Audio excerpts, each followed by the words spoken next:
Le cloud aujourd'hui est incontournable pour les entreprises. Elles peuvent l'utiliser pour différentes façons, en débord de leur infrastructure classique, donc pour des données. Elles peuvent louer des applications, elles peuvent avoir de la puissance de calcul à la demande. Voilà, pour toutes ces raisons, le cloud est vraiment devenu indispensable pour des entreprises qui veulent se développer dans le numérique, qui veulent développer leurs applications.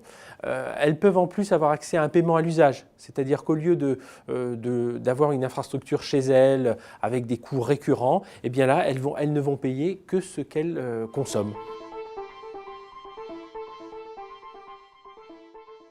Alors le cloud, évidemment, ne présente pas que des avantages, il y a aussi plusieurs contraintes. Il peut y avoir aussi des contraintes de coût, car comme tout ce qui se loue, si on commence à l'utiliser davantage, eh bien on va payer plus cher en location.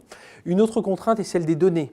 Aujourd'hui, on sait que la protection des données est quelque chose d'important et savoir où sont localisées ces données. Certaines entreprises, qu'elles soient liées au gouvernement ou par leur activité, veulent savoir si ces données sortent du territoire français, sortent du territoire européen. Donc il y a quand même cette contrainte de protection et de localisation des données.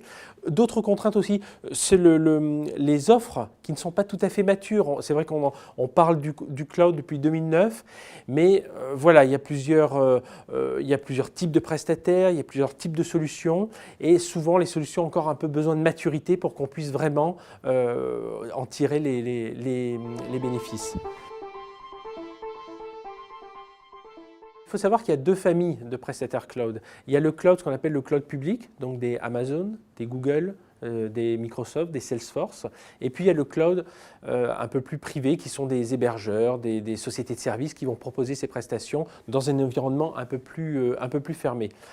On peut globalement avoir confiance car ce sont des sociétés hautement technologiques dont les process de sécurité des données, de réplication des données, de sauvegarde, de stockage sont quand même très élaborés. Donc on le voit, le nombre de pannes dans une année se compte sur les doigts d'une main. À côté de ça, il faut se garantir lorsqu'on signe avec un prestataire de cloud de plusieurs garanties sur la qualité de service, sur la sécurité. Mais aujourd'hui, oui, on peut faire confiance aux acteurs du cloud.